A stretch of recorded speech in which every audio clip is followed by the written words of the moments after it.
आपके सामने स्क्रीन पे लिखा हुआ है, it looks at you, returned gauge of cinema. अगर सिनेमा ना हो तो रिटर्न गेज क्या होगा सुफियान? आपके पीछे तो मैंने सोचा आंखें खोलने का मौका दे दूं, तो आपसे ही पूछ लेती हूँ जी। रिटर्न गेज से आपको क्या समझ आएगा? अगर सिनेमा का वर्ड यहाँ से फिलहाल ना सोचें सिनेमा के बारे में, तो रिटर्न गेज से क्या समझ में आया? रिटर्न गेज, गेज से आतिफ क्या समझ में आया? गेज भी नहीं समझ में आया? हमने सारा विजुअल प्लेजर असल में गेज पढ़ा था जी। ओके, आपका क्या नाम है? हाँ शाहजेब, विजुअल प्लेजर और गेज की क्या रिलेशनशिप हो सकती है?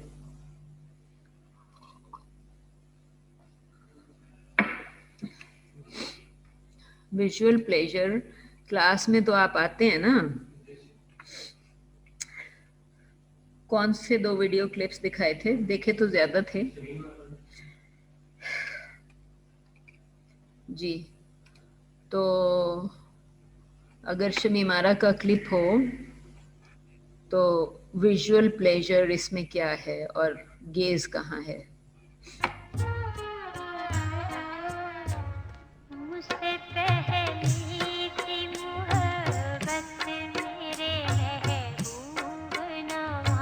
प्लेजर कहाँ है और गेज कहाँ है?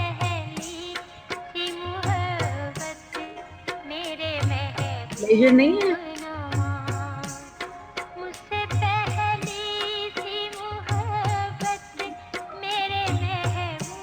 कितनी एज है आपकी? 23? 16 की उम्र क्रॉस नहीं की, 14 की भी क्रॉस नहीं की। कभी किसी को देख के खुशी नहीं हुई? कभी लड़कियों के कॉलेज के बाहर लड़कों को खड़े नहीं देखा? वैसे लड़के के कॉलेज के बाहर लड़की को खड़े देखा?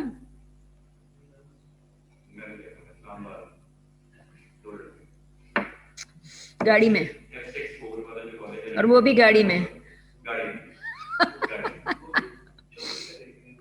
जी जी शाहजेब, तो जो मेरा क्वेश्चन था उसका प्लेजर से कोई ताल्लुक नहीं था। पास पड़ोस में भी कभी किसी को नहीं देखा? किसी फंक्शन में भी कभी किसी की तरफ खुशी से नहीं देखा? देखा है। राज की बातें नहीं खुलवा रही, किसी और को देखते हुए देख लिया होगा बेशरम आदमी, नजर नहीं हटा रहा। अपने आप को तो आप इस तरह नहीं सोचते, लेकिन दूसरे के बारे में सोच सकते हैं कि कितनी बदतमीजी से देखे ही जा रहा है किसी को। और हाँ, तो फिर प्लेजर और गेस का क्या ताल्लुक है?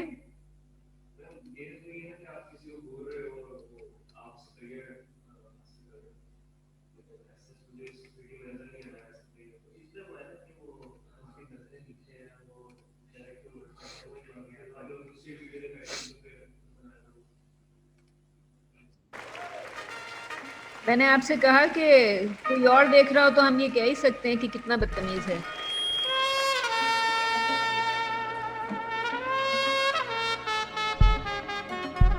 कहते हैं शादी करने का कोई सही वक्त नहीं होता, जब कर लो बस तभी से तुम्हारा बुरा वक्त शुरू हो जाता है।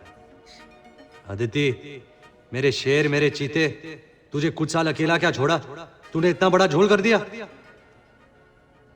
बदतमीजी एक बीमारी है, ऐसी बीमारी जो धीरे धीरे वक्त के साथ बुढ़ापे में बदल जाती है। मैं कहता हूं जब तक बुढ़ापा नहीं आता थोड़ी बदतमीजी ही कर लेते। हाँ जी, मैंने कहा किसी और ने की तो बदतमीजी, खुद की तो ठीक है। ये जो इसने बोला उसका किसी भी किस्म के प्लेजर से कोई ताल्लुक है? आपको तो, आपने मुझे कहा कि ये जो सीन था, इस सीन का प्लेजर से कोई ताल्लुक है या इस टेक्स्ट का प्लेजर से कोई ताल्लुक है? आपने कहा कि इसमें तो कोई, आपने या इसमें प्लेजर नहीं है? जी सुफियान, प्लेजर था कि नहीं था?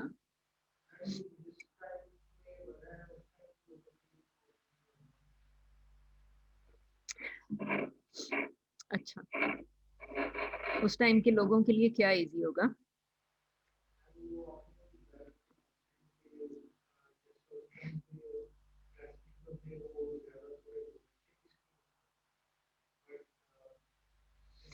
मैंने जब ये रीडिंग डिस्कस की थी तो मैंने आपसे एक चीज और डिस्कस की थी कि इस वुमन की, जिस पीरियड की आप बात कर रहे हैं राइट नाउ, इसकी स्ट्रेटेजी कुछ और है, क्योंकि रिलेशनशिप में तो दो लोग नहीं चाहिए होते आपको,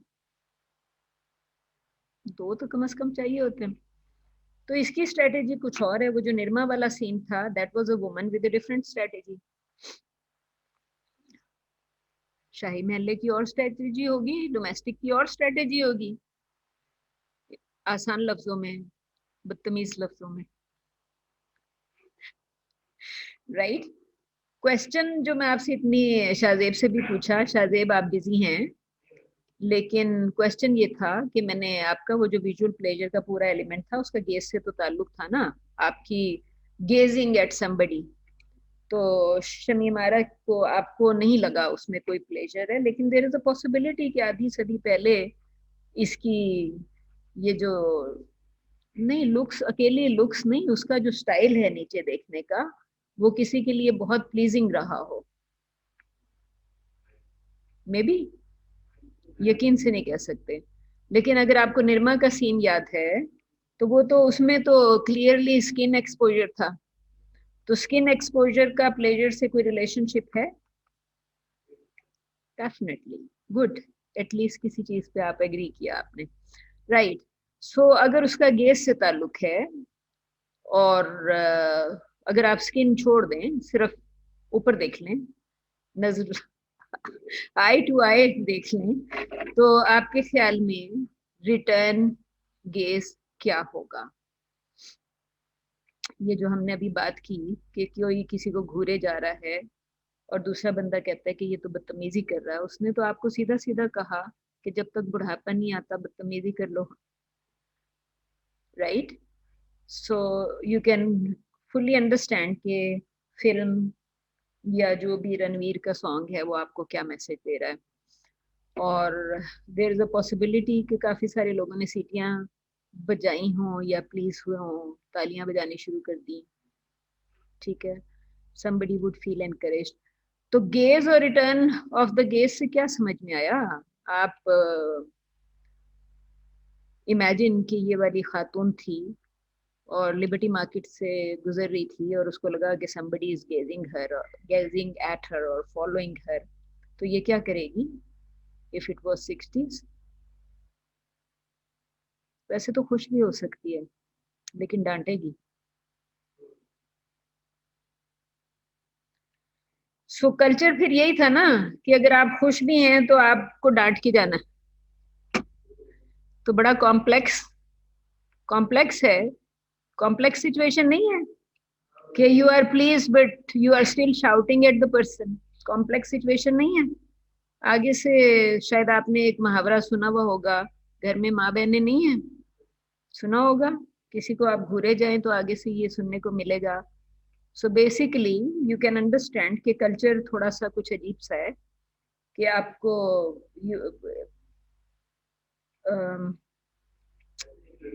कि अगर नहीं चाहना अलग बात है। आई डेंट से के चाह रही है, I don't say that at all के चाह रही है। Please is something else and wanting is something else.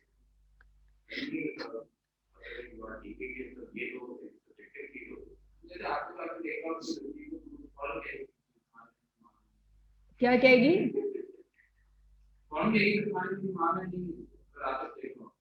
वो तो टीचर है, वो तो टीचर है।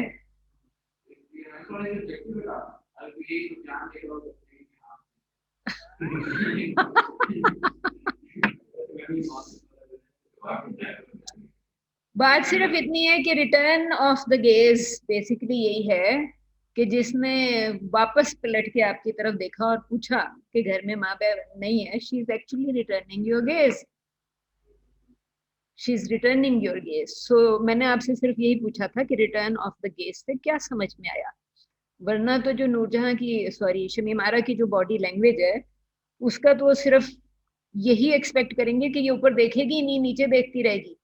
और मैंने आपसे कहा था कि स्ट्रेटजी वाइज वो बेसिकली इस तरीके से था कि I am doing my job, you do yours. मैं नीचे देख रही हूँ, आप मुझे देखते रहें। सो काफी लोग नाराज हो जाएंगे ये बात सुन के, लेकिन स्ट्रेटजी से तो यही लगता है ना कि आप अगले बंदे को देखने का मौका दे रहे हैं। अगर आप गेज रिटर्न नहीं करेंगे तो आप अगले बंदे को एनकरेज कर रहे हैं कि he continue looking at you. So that is one type of strategy. Yeah, I am doing my job looking down. You do yours looking at me. सारा मशरिक आके आपकी मैडम से नाराज हो जाएगा कि I said that. लेकिन basically the return gauge actually यही है। दूसरी बात ये है कि एक और कॉन्सेप्ट है मैस्क्रेडिंग। मैस्क्रेड से क्या समझ में आता है आतिफ आपको? एंड आतिफ एंड आतिर, आप लोगों ने डार्क ग्लासेस तो नहीं पहने हुए, लेकिन अगर आपने डार्क ग्लासेस लगाए हुए हों तो वुड पीपल नो कि आप कहाँ देख रहे हैं।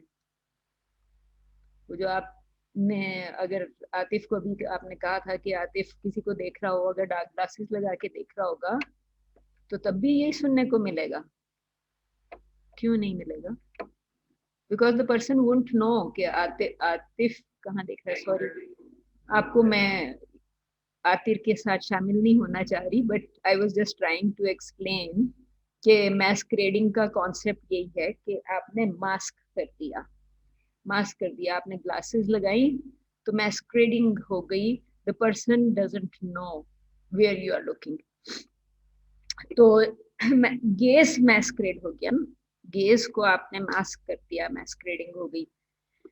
सो अगर आतिफ के बजाय आतिफा ग्लासेस लगा के आ गई, फिर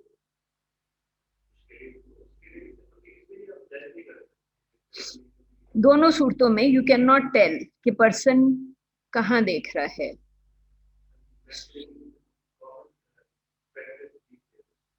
दीज डेज, चलें अच्छी बात है, आपने दीज डेज की बात की।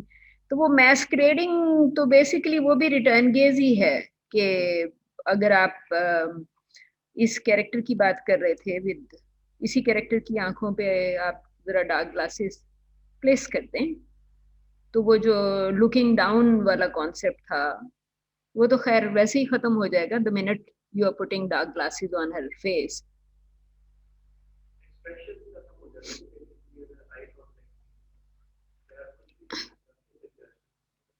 इसकी अपनी बॉडी लैंग्वेज चेंज हो जाएगी ना, इसकी अपनी बॉडी लैंग्वेज भी चेंज हो जाएगी। तो मैं तो सिंपली आपसे ये बात कर रही थी कि लिबर्टी मार्केट में अगर एक खातून इसी हुलिये की, इसी बॉडी लैंग्वेज की मार्केट में से गुजर रही है and if you see her wearing dark glasses, तो फिर बेसिकली मैस्क्रेड कर रही है।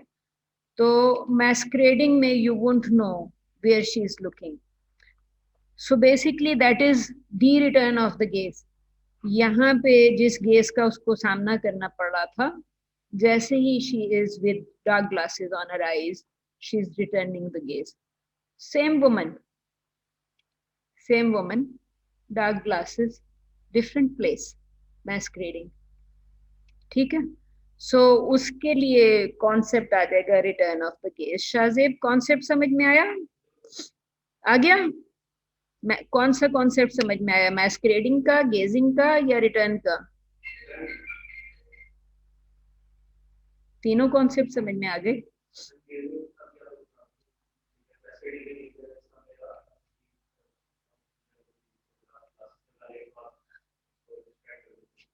मैस्क्रेडिंग एक पूरा कॉन्सेप्ट है, उसकी एक पूरी थियरी है असल में। तो मैं आपको सिर्फ कम्युनिकेशन के पॉइंट ऑफ व्यू से बता रही थी कि व्हाट इट इज, कि मैस्क्रेडिंग क्या है, गेजिंग क्या है, रिटर्न ऑफ द गेज क्या है। तो ये सारे इंटरकनेक्टेड कॉन्सेप्ट्स हैं। सोशा जी, आपने इतनी देर में पहला पैरा पढ़ लिया? क्या समझ में आया? चले शाहजेब, आप समझाने की कोशिश करें कि ये क्या कह रहा है।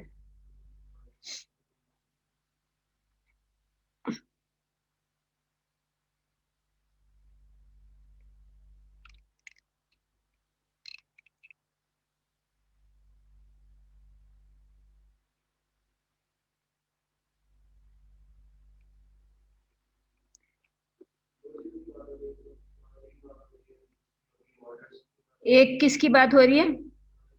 Technology, which is your camera. आपके कैमरे की बात हो रही है। Modernism and post modernism on the other side. कैमरे को एक साइड पे रख दिया, थ्योरी को दूसरी साइड पे रख दिया है। देखिए ना, जब आप गेस कर रहे थे तो एक ऑब्जेक्ट था और दूसरा सब्जेक्ट था। एक ऑब्जेक्ट था और दूसरा सब्जेक्ट था। तो वो जो उसने आपको कॉन्सेप्ट्स प्रेजेंट किए हैं टेक्नोलॉजी के और थ्योरी के, तो वो टेक्नोलॉजी की तरफ ये लेके जाएगा अभी, कि अगर टेक्नोलॉजी के केस में वो ऑब्जेक्ट और सब्जेक्ट को आप किस तरीके से करेंगे। वो आपसे सिंपली ये कह रहा है कि ये टेक्नोलॉजी और ये जो modernist and post modernist language है, both of which seem to offer some space, some third term. वो कह रहा है इन दोनों के बीच में कहीं पे कोई थर्ड चीज डेवलप हो रही है, और उसकी बात कर रहे हैं। सुफियान, टाइटल से क्या समझ में आया था?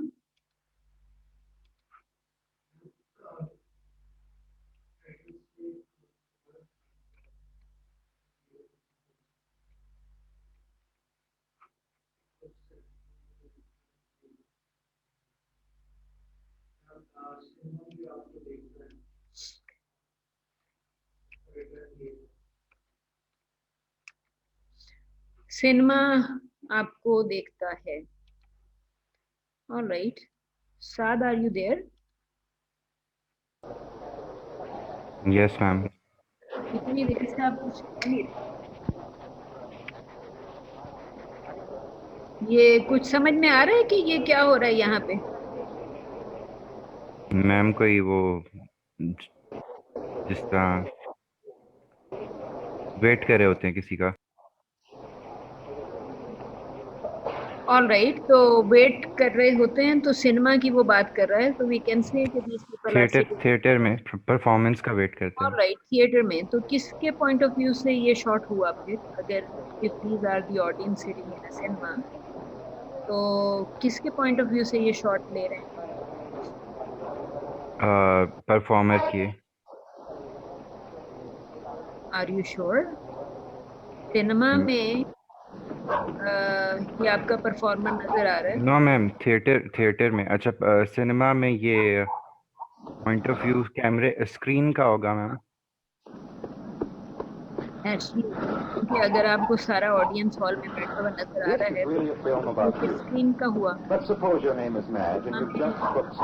वहां पे कोई और आके तो आपको फिर नहीं देख रहा। वो simply Purer, whiter, cleaner, and rid of the coarse, hard to digest parts as seen in the unprocessed version of rice on the left. Processed pre-cooked rice is now ready for the supermarket and for your table as the perfect addition to any meal. लेकिन वो simply आपको audience के point of view से आप ये देख रहे हैं, और के बाद आपको साथ साथ बीच में ऑडियंस का भी नजर आता रहता है।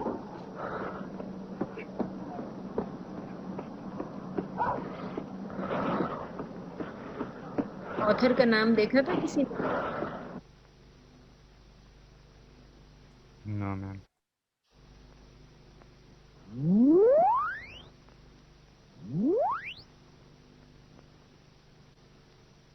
ऑथर का नाम नहीं देखा।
जी समझ नहीं आया कुछ भी है या कुछ बेसिकली उसने कॉन्सेप्ट तो एक्चुअली उसका वही है कि आपसे वो सिंपली ये कह रहा है कि स्टार्ट में कि हमने जी आतिर फोर्थ लुक बाकी तीन कौन सी हैं हमने डिस्कस किया था आई थिंक क्लास में कैन एनीवन रिकॉल जी सर फर्स्ट थ्री लुक्स कौन सी होंगी क्योंकि chapter is about the fourth look Shahzeb first look is through the camera आप जब भी Okay. फिल्म बनाएंगे तो कैमरे से देख के बनाएंगे ना तो first look is through the camera any idea second look फिर कौन सी होगी फिल्म बन गई The audience. व्यूअर व्यूअर की होगी सेकंड लुक ये फोर्थ है Third इसके screen की. बीच में कहीं पे थर्ड रह गई which might be the third look The screen. नहीं वो तो कैमरे से पहले था आप तो व्यूअर पे जा चुके फर्स्ट लुक तो वहीं खत्म हो गई जहां से आपकी फिल्म बन गई तो आप व्यूअर पे आ गए ना viewer is watching the film तो फर्स्ट लुक जो है वो थ्रू द कैमरा थी डायरेक्टर तो वहीं पे कैमरा टीम वहीं रह गई second is the viewer and third वो तो आपका सेकंड परफॉर्मर भी फिल्म में ही रह गया ऑफ कोर्स सोसाइटी बिकॉज जब आपने फिल्म देखी तो people have a tendency of discussing तो थर्ड लुक जो है क्योंकि जब आपने उसके देखा और जो भी आपने मीनिंग फॉर्म किया when you start discussing the meaning में चेंज तो third look is primarily interactive तो ऑथर का नाम था पॉल विलमन नहीं लिखा हुआ था इस पे अच्छा चलिए बहरहाल ये पॉल विलमन का आर्टिकल है एंड ही इज सेइंग के इट्स लुकिंग एट यू कि जब आपने वो जो अभी आपने सीन देखा short film remedial reading comprehension वही खोली थी ना मैंने आपके सामने जो इसमें यहाँ टाइटल लिखा हुआ था तो वो सिंपली आपको यही दिखा रहा था कि ये जो ऑडियंस यहाँ पे बैठा हुआ है उस ऑडियंस को somebody is ये देखे ना ये इस तरह का जब भी आप सीन दिखा रहे हैं इट्स लुकिंग एट यू तो यहाँ से वो आपको सिंपली ये कह रहा है कि आप स्क्रीन के पर्सपेक्टिव से क्योंकि मैंने आपसे सिर्फ ये पूछा था कि इस ये ऑडियंस का शॉट किस पॉइंट ऑफ व्यू से लिया गया हाँ यहाँ से अगर मैं आपका शॉट लूंगी तो इसी तरह का आएगा ना सॉरी ये बहुत बुरा है शॉट असल में लेकिन these are lots of people sitting on screen थोड़ा सा आपको अंदाजा हो रहा होगा सिनेमा में जो काफी सारे लोग बैठे हुए हैं ये उनका शॉट है सो बेसिकली जो ऑडियंस का शॉट है वो स्क्रीन की पोजीशन से अगर वो लेंगे तो वो ये कह रहा है कि it's the screen which is looking at you और स्क्रीन की एबिलिटी के आपसे मैंने शायद कहा था कि प्राइमरी रिलेशनशिप क्या होती है Aatir primary secondary and tertiary relationship हमने जो सिनेमा या मीडिया के यूजेस हैं तो आप उसको यूज कर रहे हैं फॉर एग्जांपल एंटरटेनमेंट इंफोटेनमेंट और किस लिए यूज कर रहे हैं हाँ इंफॉर्मेशन एंटरटेनमेंट किसी वक्त आप सोशलाइज ही कर रहे होंगे पीयर्स के साथ जाके कभी एस्केप कर रहे होंगे कुछ और मतलब 4-5 ही बिहेवियर्स होते हैं उसके पीछे कि why you are watching the film because you just don't want to just to escape certain situations sometimes you need to go away लेकिन सिनेमा फिर आप अगर हमारे ऊपर कल्चरल इम्पैक्ट है तो फिर वो integration with the western world भी है ना कि सिनेमा जब हमें इन्फ्लुएंस कर रहा है तो we are integrating with other cultures because we are learning from their cultures सीख नहीं रहे जब हम फ्रेंड्स देखते हैं कि फ्रेंड्स किस तरह बैठते हैं तो हमें लगता है कि हमें भी ऐसे ही बैठना चाहिए It was a very popular show for perhaps past 20-30 years. So people get influenced by the screen. Friends तो TV show है ना, cinema show भी नहीं है. So if audience are watching screen, TV पे, computer पे, cell phone पे और सिनेमा के अंदर, तो फिर primary, secondary and tertiary relationship क्या हो सकती है शाहजेब? ऑडिटोरियम में आप, सिनेमा हॉल में आप 1 to 1 देख रहे होते हैं. 1000 रुपए का टिकट लेके आप इसलिए नहीं जाते कि वहां पे आप बैठ के टेक्सटिंग करते रहें ना. अगर आप किसी को साथ ले भी जाएं तो वहां पे आप किसी हॉट डिस्कशन में मसरूफ नहीं हो जाते. ऐसे ही है. सो उसको फिर हम क्या कहेंगे? Primary relationship. क्योंकि you have one to one relationship with the screen.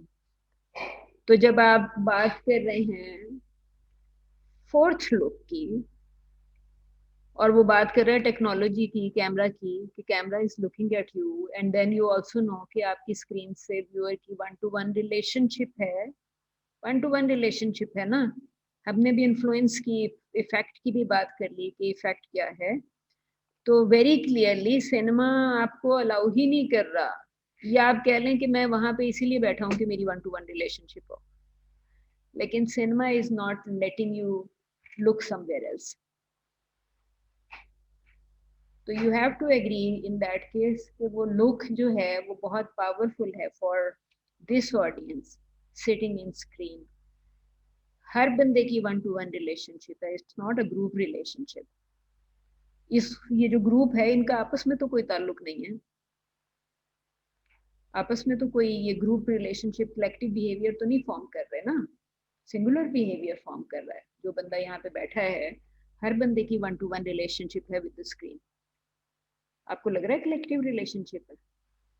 Collective की फिर थ्योरी डेवलप करनी पड़ेगी, क्योंकि जितने लोग भी बैठे हुए हैं ये 1 to 1 रिलेशनशिप में ही बैठे हुए हैं, क्योंकि darkness of the theatre does not allow you to form a group behaviour. उसके बजाय आप अपने दोस्त के घर में बैठ के, कभी बुलाया दोस्तों को कि घर पे बैठ के फिल्म देखेंगे साथ? आते जी मैम. हाँ. तो दोस्तों के साथ घर पे बैठ के कोई एक्टिविटी की तो वो आपको लगता है कि डार्कनेस वाली एक्टिविटी होती है? डार्कनेस होती नहीं. लाइट बंद करेंगे, अम्मा आके मारेंगी.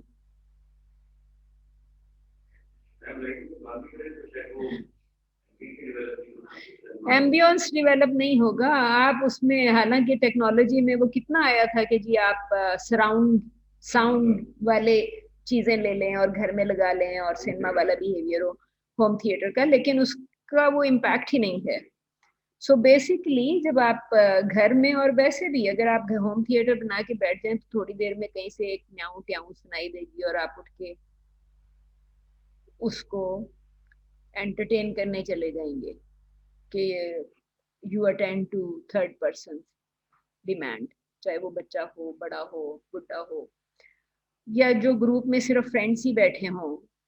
तो वो मेरा ख्याल है कि टीवी देखते हुए क्या करते रहेंगे सुफियान? घर में अगर आपने फैमिली के साथ बैठ के टीवी देखा है तो क्या होता है? मैम वो ड्रामे इंडियन स्टार प्लस वाले. हाँ, तो देखते कैसे हैं? 1 to 1 रिलेशनशिप में देखते हैं, प्राइमरी रिलेशनशिप में विद द स्क्रीन कभी भी नहीं देखते. You never watch TV in 1 to 1 relationship. TV देखते हुए लोग आपस में बातें करते रहते हैं. अगर फोन आ गया तो फोन भी उठा लेंगे. कोई पता नहीं है, कोई बंदा टीवी के सामने मैगजीन पकड़ के बैठा हो, टीवी के सामने लोग हाँ खाना खा रहे हो, कोई और एक्टिविटी कर रहे हो. Darkness of the theatre, darkness of the theatre वो सिर्फ प्राइमरी रिलेशनशिप है. अभी तो हम ये बात ही नहीं कर रहे कि आप हॉल में स्क्रीन के कितने करीब या कितनी दूर बैठे हुए हैं. आप जहां मर्जी बैठे हुए हैं, it is 1 to 1 relationship with the screen. क्योंकि स्क्रीन का साइज भी तो बहुत बड़ा होता है ना. Cinema screen is a large screen, big screen. और ये आप टीवी की इतनी सी स्क्रीन और उसके सामने बैठे हुए 2 4 6 या 8 10 लोग.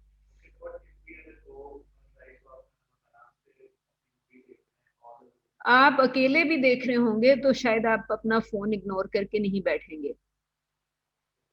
आप अकेले भी बैठे होंगे तो हो सकता है आप साथ में लैपटॉप भी पकड़ के बैठे हुए हो, कुछ और करने की कोशिश कर रहे हो या टेक्सटिंग करने की कोशिश कर रहे हो। आप टीवी पे कुछ भी देख रहे हैं।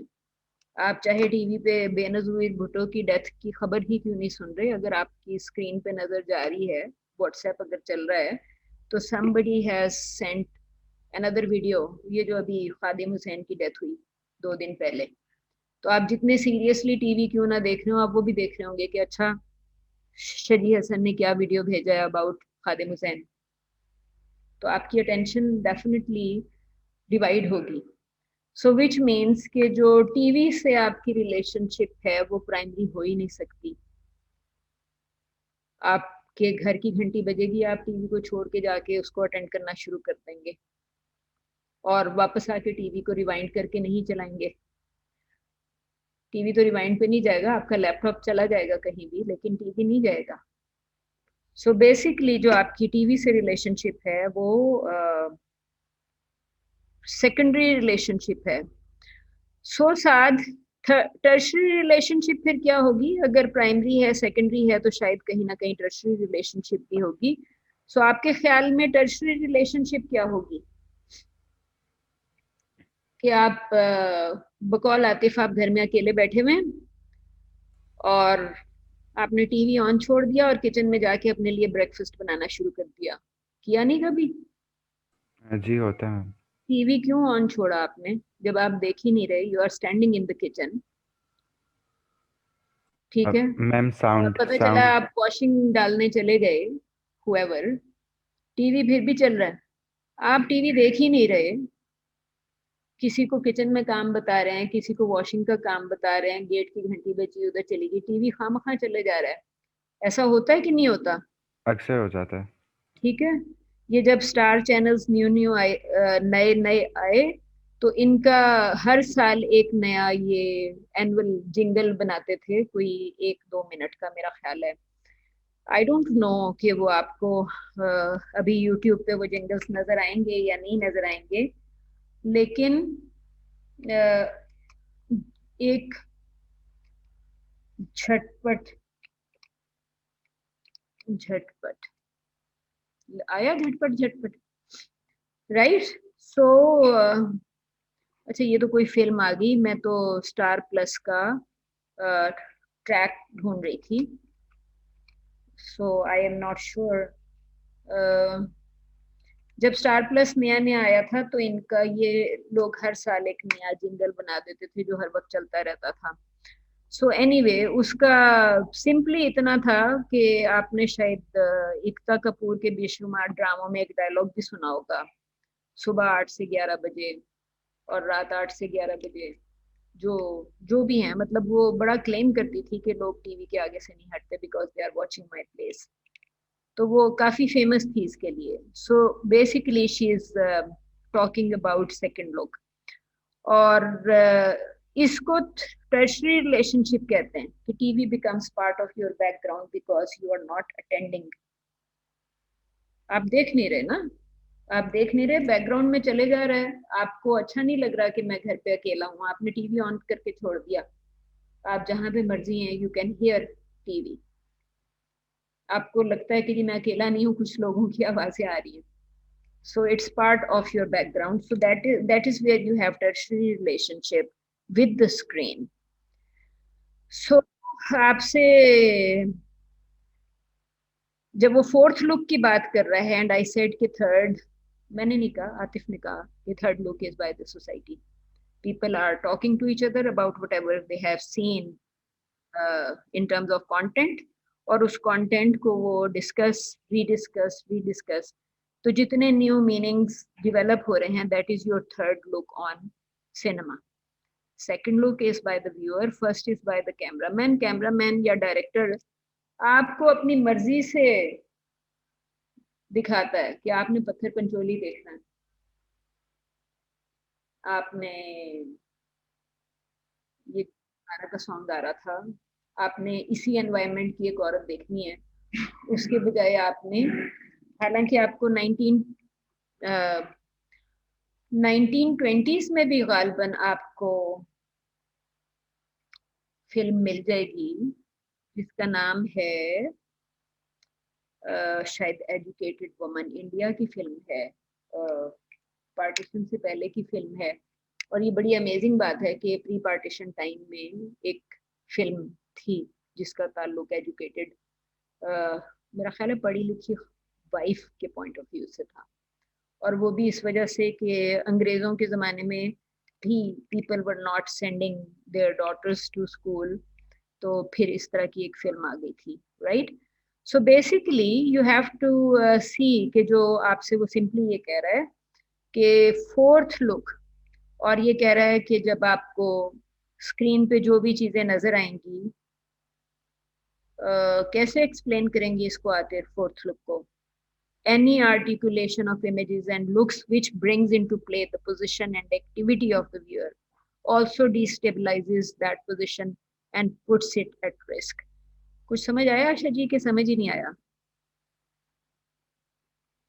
कि आपने फिल्म चाहे शमीमारा वाली इमेजेस देखी जिसमें वो औरत आई कांटेक्ट ही नहीं करती, ठीक है, एंड हमने, अगर शाहजेब को शायद याद नहीं होगा, लेकिन हमने डिस्कस किया था कि शमीमारा kind of women were very suitable for marriage, याद है? हाँ। और जो निर्मा किस्म का कैरेक्टर था वो पाकिस्तानी कल्चर के हिसाब से प्लेजर के लिए तो ठीक है, नेक्स्ट जनरेशन के लिए ठीक नहीं है। फैमिलीज विल नेवर वांट कि जी, most families, I won't say all families, लेकिन most families won't want कि इस तरह की औरत हमारे अगली जनरेशन को लुक आफ्टर करे। सो बेसिकली आप वही बात कर रहे हैं ना, तो वो ये कह रहा है कि आर्टिकुलेशन ऑफ इमेजेस, कि आपने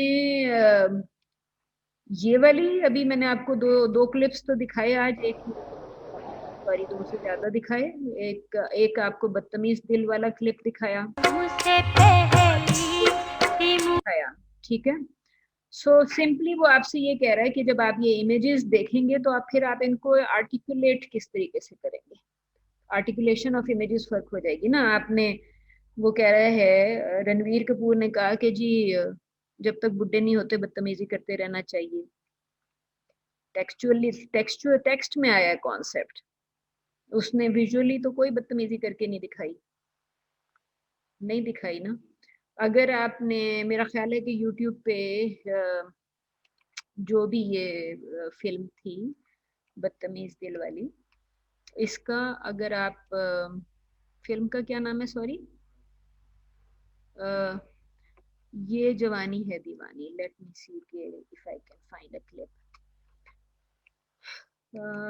फिल्म तो शायद मौजूद नहीं होगी, दो इट इज सेइंग कि फिल्म है यहाँ पे, लेकिन आई डोंट थिंक कि फिल्म है।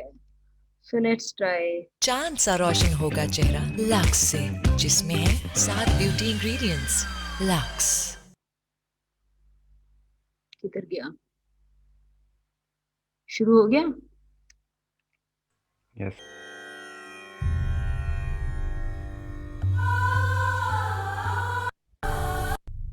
कुछ और तो नहीं लगा दिया?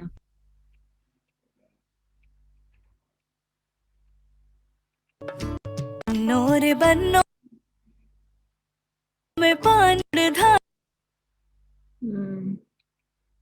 अखियों में पानी दे।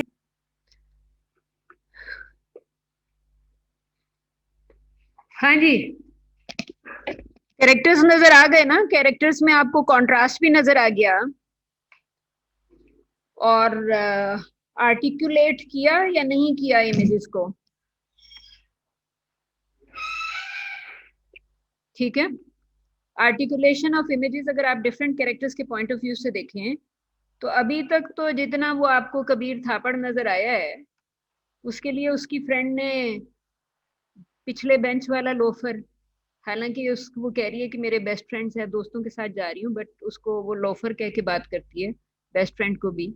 नॉर्मली हम कहेंगे कि अगर आप किसी के लिए इस किस्म की वोकेबलरी यूज कर रहे हैं तो वो आप दोस्त तो नहीं हो सकते शायद, right. But it's very obvious कि इस फिल्म के अंदर इस लैंग्वेज के बावजूद दे आर बेस्ट फ्रेंड्स, ठीक है। और वो जो उसने इनविटेशन कार्ड लिख रही थी शुरू में कबीर थापड़, वो भी उसी के लिए लिख रही थी definitely, for a character. So basically आप वो जो आपकी कैरेक्टर्स की जो, इसका नैना नाम था दूसरे कैरेक्टर का, नैना नाम था राइट, उसकी बोरिंग लाइफ की आर्टिकुलेशन भी बड़ी क्लियर है। बोरिंग लाइफ, उसकी माँ कहती है कि वो पछताएगी, उसको लगता है कि जो इंडिपेंडेंट हर जगह घूमती फिरती है, लाइफ एंजॉय कर रही है, वो बाद में पछताएगी। तो नैना आगे से कहती है मैं तो ऑलरेडी पछता रही हूँ, बिकॉज शी फील्स के उसकी her life is too boring. तो वो हालांकि काफी करियर ओरिएंटेड काम कर रही है, लेकिन शी फाइंड्स के वो कोई ऐसी चीज नहीं है कि शी, उसको लगता है कि वो पछता रही है, बिकॉज काफी सीरियस किस्म का, मतलब जो उसकी पेरेंटल स्टाइल लग रहा है, पेरेंटल स्टाइल में तो फिर यही होगा ना कि यहाँ मेडिसिन हुई, यहाँ आप शादी हुई, तो एंजॉयमेंट वाला टाइम तो फिर कहीं भी नहीं रहा। तो बेसिकली आपको जो एक्टिविटी नजर आई, उसको पोजीशन ऑफ व्यूअर से ही देख रहे हैं ना। मैंने जो अभी तक उसकी एक्टिविटी देखी, या आपने एक्टिविटी देखी नैना की, कबीर थापड़ की, या जो अदिति, जो 3-4 डिफरेंट कैरेक्टर्स हमने देखे, उन सारों को हम अपनी अपनी पोजीशन से उस एक्टिविटी को एनालाइज कर रहे हैं। सुफियान की पोजीशन कुछ और होगी, साथ की कुछ और होगी। आप अगर मुल्तान से आ रहे हैं तो प्रॉब्ली सटल डिफरेंसेस होंगी from Lahore to Multan, right. तो हर बंदा जो है वो इमेज को अपनी पोजीशन से आर्टिकुलेट करेगा ना। तो वो बेसिकली आपको सिंपली वो ये कह रहा था कि जो फोर्थ लुक है, फोर्थ लुक वो आपको सिंपली जो आपकी अपनी पोजीशन है उसको डिस्टेबलाइज कर रही है, because fourth look is the controlling look. अगर स्क्रीन आपको देख रही है और आपसे प्राइमरी कांटेक्ट उसने बनाया हुआ है एज व्यूअर, तो प्राइमरी कांटेक्ट के ऊपर तो इफेक्ट सबसे स्ट्रांग होगा, होगा कि नहीं होगा। तो जितने भी लोग उस सारे को देख कर निकलेंगे, उनके ऊपर बहुत स्ट्रांग इम्पैक्ट ऑफ स्क्रीन होना चाहिए, राइट। तो सिंपली वो सिर्फ आपको यही कह रहा है कि, और जो हम when the scopic drive is scopic actually, आपने आप बेसिकली इट मीन्स के जो आपको यहाँ पे अगर आप फिल्म को देख के जो आपका प्लेजर का एलिमेंट था, ठीक है, तो उसका उस हवाले से वो आपसे सिंपली बात कर रहा है, राइट।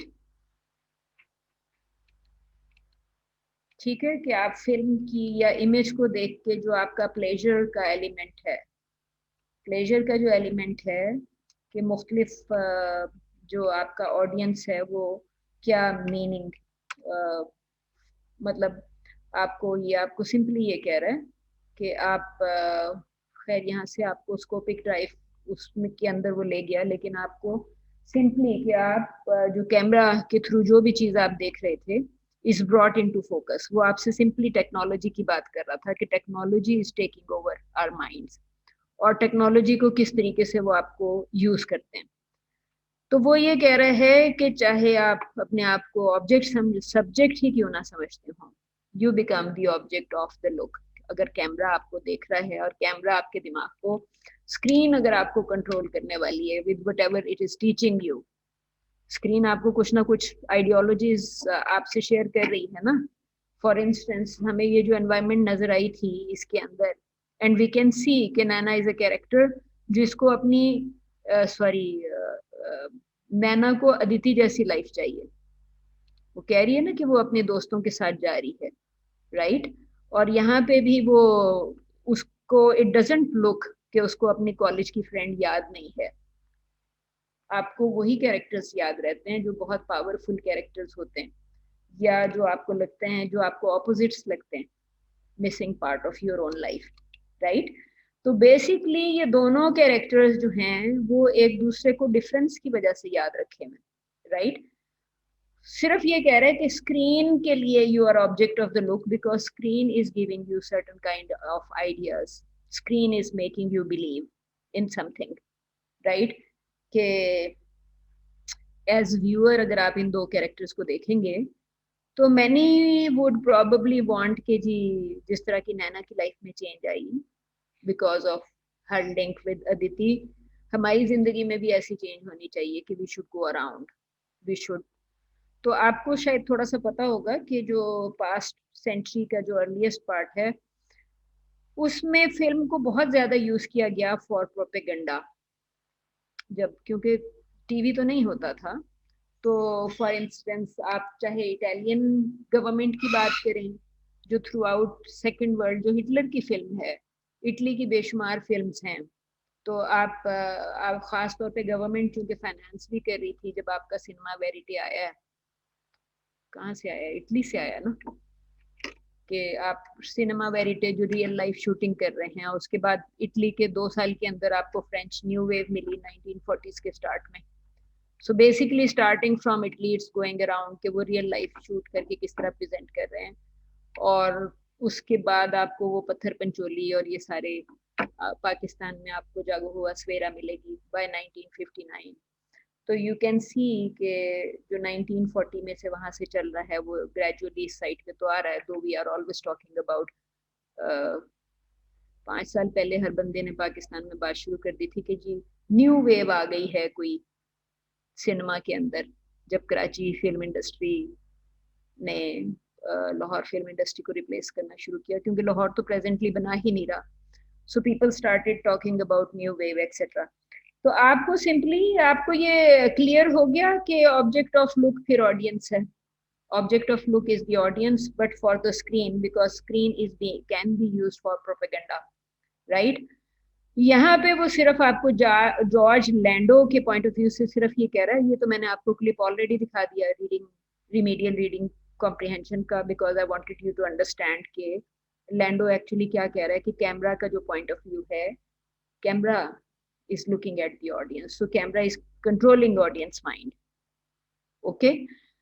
तो सिंपली वो ये कह रहा है कि दो फंक्शंस हैं when screen is looking at the audience। Screen के पॉइंट ऑफ व्यू से ऑडियंस का शॉट था, ऑब्जेक्टिव यही है कि how screen can control audience mind and how screen can be used to communicate ideas or ideologies that can change people, right। तो simply वो आपको ये कह रहा है कि जो ये हमने वो जो क्लिप देखा था, ये स्क्रीन पे लिखा हुआ नजर आ रहा था ऑडियंस के साथ, this is a film about you not about it's maker, ठीक है। और हम देख रहे थे कि टेक्सचुअल फॉर्म में लिखा हुआ आया था, ठीक है। The gaze of the projection surface, screen आपको देख रही है, सिंपली आपको ये कह रहा है कि screen is looking at you, क्योंकि स्क्रीन के ऊपर जो भी चीज है वो आपसे आपको it will not let you do something else. So basically उसको वो कह रहा है लुकिंग बैक, ऑडियंस अगर उसको देख रहा है तो screen is also looking back at you, जो आपसे लुकिंग बैक का कॉन्सेप्ट उसने डाला। अब आप चाहे ये कहें कि उसके पीछे तो मेकर्स हैं एक्चुअली, लेकिन स्क्रीन की जो ability to grasp one's attention, जिसको वो ये कहता है कि Gorgon like film itself becomes a gaze rather than an object to be gazed upon. आप स्क्रीन को देख रहे हैं तो आप उसको ऑब्जेक्ट समझ के देखेंगे ना, दिस इज एन ऑब्जेक्ट। लेकिन अगर ये आपको कंट्रोल कर रही है तो it is returning the gaze of the screen. और उसको वो ये कह रहा है गॉर्गन लाइक, जिस तरह अगर आप लोग सांप को देख के इस तरह खड़े हो जाते हैं और अपनी जगह से हिल नहीं पाते डर के मारे, उसने कहा कि स्क्रीन आपको हिलने नहीं देगी, it will capture your attention. So basically जो पॉल विलमन ने ये जो इट्स लुकिंग एट यू, उसने सिंपली ये कहा screen's gaze transfixes the audience into a state of willing immobility. आप हिल नहीं सकते स्क्रीन के आगे, आप बैठे रहेंगे 90 मिनट 100 मिनट जो भी टाइम है। सो चाहे उसका कंटेंट ये हो या उसका कंटेंट पॉलिटिकल हो, अल पचीनो की फिल्म क्यों ना हो, गॉडफादर की फिल्म हो, और सम अदर फिल्म, हिटलर की क्यों ना हो, ट्रायम्फ ऑफ द विल, जो मैंने आपसे कहा कि पास्ट सेंचुरी के स्टार्ट में प्रोपेगेंडा के लिए इस्तेमाल कर रहे थे अंटिल वी हैड टीवी, तो अब तो for over half a century PTV को हम क्या कहते रहे हैं, माउथ पीस ऑफ गवर्नमेंट, ठीक है। उसकी कोई ऑप्शन नहीं थी, तो यू कैन अंडरस्टैंड कि वो सिंपली यही कह रहा है कि स्क्रीन ट्रांसफिक्सेस द ऑडियंस, ठीक है, immobility of the audience, or audience is the object because screen is controlling the object like the gorgon. So कोई और कमेंट अभी तक? कॉन्सेप्ट क्लियर है फोर्थ लुक का? ठीक है। रेसिप्रोसिटी ऑफ लुक्स का क्या मतलब हुआ Aatir?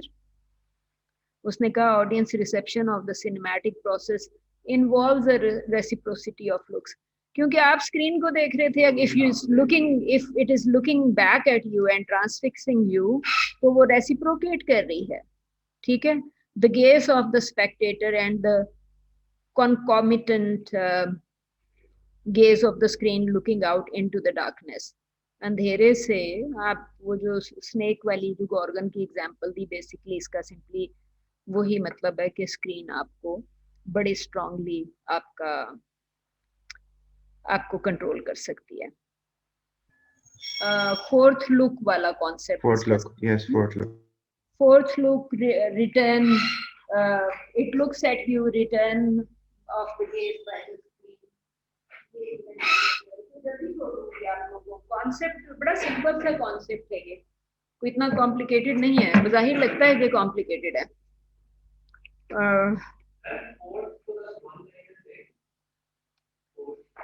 It's looking at you, ये the screen is looking at you, वो तो थर्ड लुक थी, वो इंटरेक्शन था बिटवीन व्यूअर्स या अमंग व्यूअर्स, कह लें कि viewers when they look at something they discuss material with each other. मिसाल के तौर पे पद्मावत आप देखेंगे, रिएक्ट करेंगे। इमेजिन कि हमारी स्कूल में पाकिस्तान स्टडीज के नाम से क्या होता था, नहीं पाक स्टडीज, ग्रेड 6, 7, 8 में क्या होता है सब्जेक्ट का नाम? नहीं, सोशल स्टडीज नहीं होता, कुछ और होता है, हिस्ट्री होगा या पाक स्टडीज होगा, अब तो याद भी नहीं। ग्रेड 6, 7, 8 में पाक स्टडीज के नाम से सब्जेक्ट, हाँ, तो हमें पढ़ाया हो कि जी अलाउद्दीन खिलजी एक अजीम आदमी था। उसके बाद आप पद्मावत देखेंगे तो आपको तो लगेगा कि ये तो पूरे का पूरा बकरा इस तरह करके खाता था और औरतों के ऊपर तो बस रेपिस्ट था बेसिकली। पढ़ा आपने कुछ हो और screen which is far more powerful आपको कुछ और दिखा रही हो, तो या तो उसके बाद आप जाके तोड़फोड़ करेंगे और या फिर आप रिएक्ट करेंगे। जी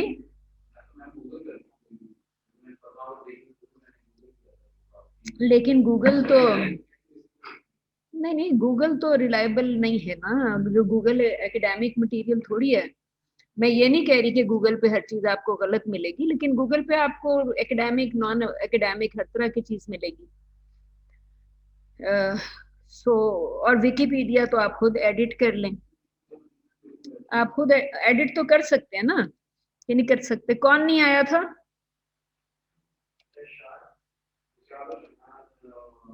आसिम, ठीक है, 2 लोगों को ही एब्सेंट करना। चले, दोनों स्लॉट्स की अटेंडेंस लग गई, हम we are done with the attendance. जी कहाँ पे थे हम? इधर थे। ओके, रेसिप्रोसिटी का कॉन्सेप्ट क्लियर हो गया ना, कि स्क्रीन जो है रेसिप्रोकल हुआ, आप उसे देख रहे थे, वो पॉल विलमैन इज सेइंग कि it's looking back at you, तो नेचुरली अगला वर्ड जैसे ही अब आप कहेंगे कि it's looking back at you, तो रेसिप्रोसिटी का कॉन्सेप्ट होगा ना।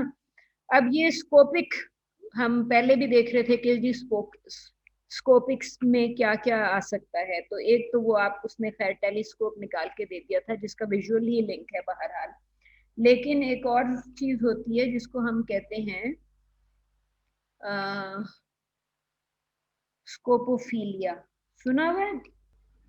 बेसिकली जो हम विजुअल प्लेजर की बात कर रहे थे, तो सिंपली वो जो स्किन एक्सपोजर या वैसे ही, मतलब जरूरी नहीं है कि विजुअल प्लेजर। अब ये इसको ये जैसे ये कैरेक्टर शाउट कर रही है कि कभी लड़की नहीं देखी, और फिर उसको उल्टा जब वो कहता है कि यू आर नॉट सेक्सी तो उसको दोबारा डांटती है कि आप माफी भी मांगो। पहले उसको घूरने पे डांट रही होती है, फिर नॉन सेक्सी कहने पे उसको डांटना शुरू कर देती है। सो बेसिकली जो पूरे की पूरी वोकेबलरी है, जो डायलॉग्स हैं, वो तो स्कोपोफिलिक हैं, बड़ा क्लियरली स्कोपोफिलिक है, क्योंकि dialogue can lead the audience into any kind of imagination, दोनों कैरेक्टर्स के केसेस में ना।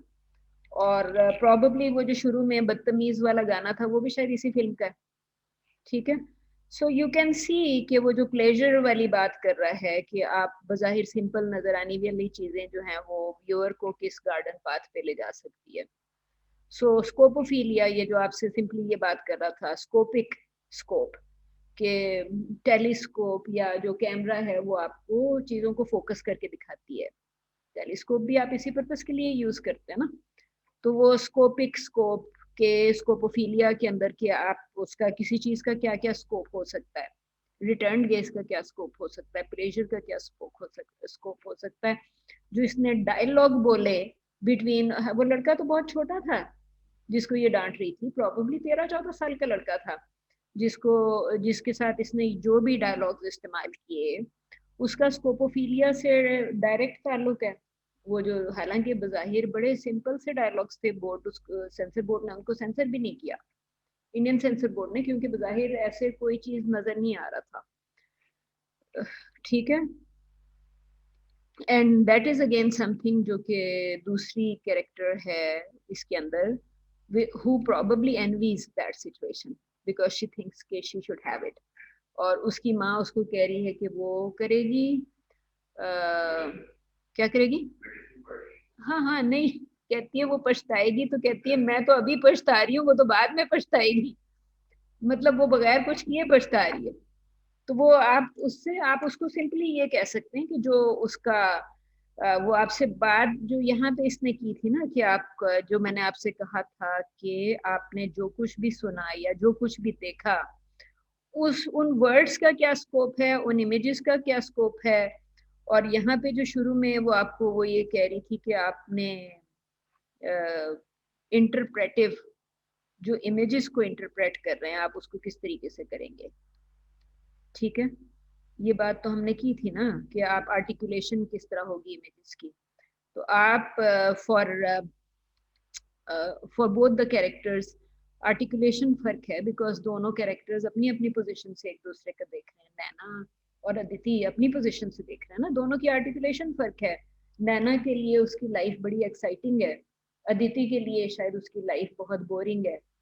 तो और शायद एज ग्रुप ऑफ फ्रेंड्स वो अपने जिन दोस्तों के साथ मनाली जा रही है, probably they have been laughing at her while at school. तो आप मतलब इमेजिनेशन कहने का मतलब ये है कि आप उसको किसी भी पॉइंट ऑफ व्यू से देख सकते हैं। अच्छा, इससे अगले पेज पे तो उसने कुछ तस्वीरें दी हुई थी। अब आप यहाँ पे ये आप देख रहे हैं कि दिस मेल कैरेक्टर, सॉरी इसको मैं सीधा नहीं कर सकती क्योंकि डाउनलोड के बाद ये उल्टी हो जाती है। अगर आप आर्टिकल को गूगल पे ढूंढेंगे तो शायद ये आपको इमेज सीधी ही नजर आएगी। सो डाउनलोडिंग में आप male is looking at female, इतना तो नजर आ गया ना कि दो कैरेक्टर्स जो हैं वो एक दूसरे को देख रहे हैं। And the third character is he is looking at you just like it is looking at you, ठीक है, कि ये दोनों एक दूसरे को देख रहे हैं। और आप देख सकते हैं कि इसकी लुक ज्यादा स्ट्रॉन्ग है, ये जो दो कैरेक्टर्स थे। तो बेसिकली वो जो स्क्रीन की लुक जिसको वो एक्सप्लेन करना चाह रहा था, वो ये कह रहा है कि whoever is behind that, जो स्क्रीन है इट्स फार मोर पावरफुल।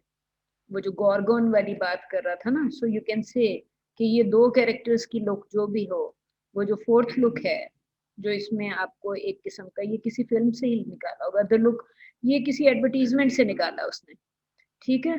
तो एडवर्टीजमेंट भी बेसिकली यही करता है, मैस्कुलिन वर्सेस फेमिनिन को वो सिंपली उसने एक इमेज निकाली है कि एडवर्टीजमेंट भी तो यही डिजायर करता है ना कि जो मैं कह रहा हूँ वो पावरफुल है या स्ट्रॉन्गर मैसेज है, you should by that message.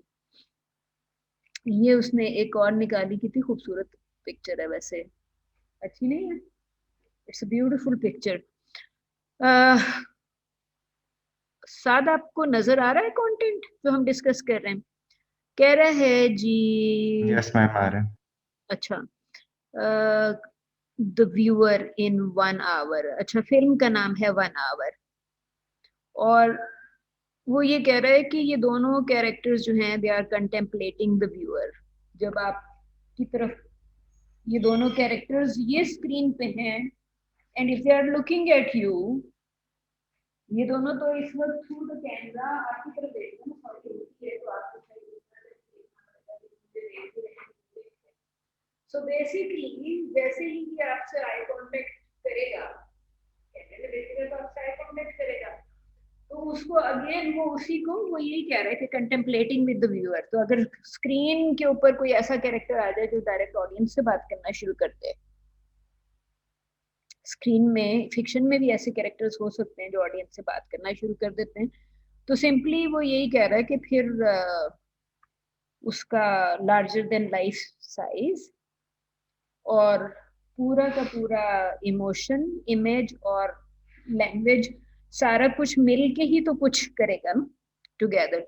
तो simply it is just saying कि जब स्क्रीन से कोई आपकी तरफ देख रहा है, चाहे उसके अंदर right now in this case it वो ये कैरेक्टर्स थे जो देख रहे थे, फिर ये उसने किसी और फिल्म में ही से कोई है, फिल्म का नाम शायद है ब्रैट्स, ठीक है, अब पता नहीं है कौन से साल की है, लेकिन आप यहाँ पे वो सिर्फ ये कह रहे हैं कि जो कैरेक्टर्स हैं laurel and Hardy acknowledge the Spectator, मतलब ये दोनों अपनी लुक्स से एक्नॉलेज कर रहे थे और ये दोनों तो शायद कॉन्वर्सेशन में ही एक्नॉलेज कर रहे हैं राइट नाउ।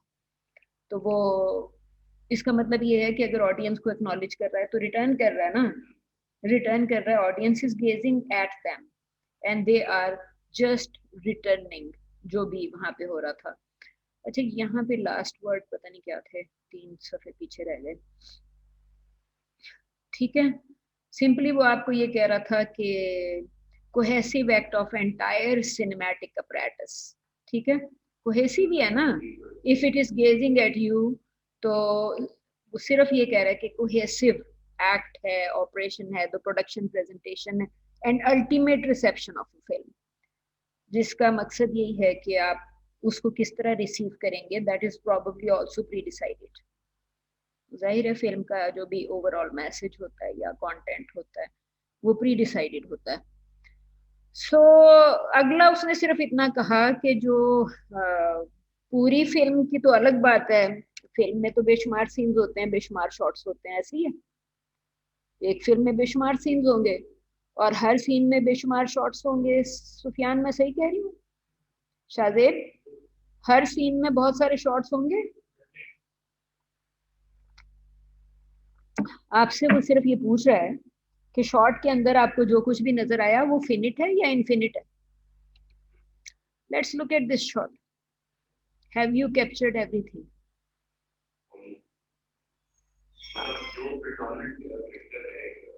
पॉसिबल ही नहीं है।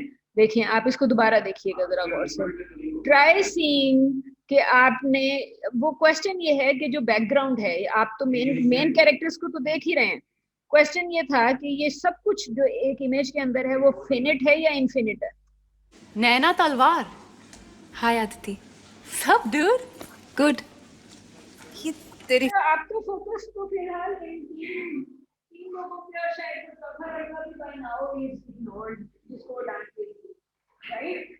उसके अंदर पीछे क्या है, आप किसी से पूछते हैं अगर बताओ भाई तुमने मार्केटिंग से देखे कैश फूड पे, आपको बता ही नहीं सकता कोई। सिंपली वो ये कह रहा है कि जो ओवरऑल इमेज के अंदर जो चीजें आपको नजर आई वो फिनिट या इनफिनिट, तो वो पहले स्टार्ट तो उसने वहीं से किया था, gazing, return of the gaze etcetera, but right now वो सिंपली आपसे फिनिट वाले पॉइंट पे आ गया है, right? Presentation, ultimate reception, production of film.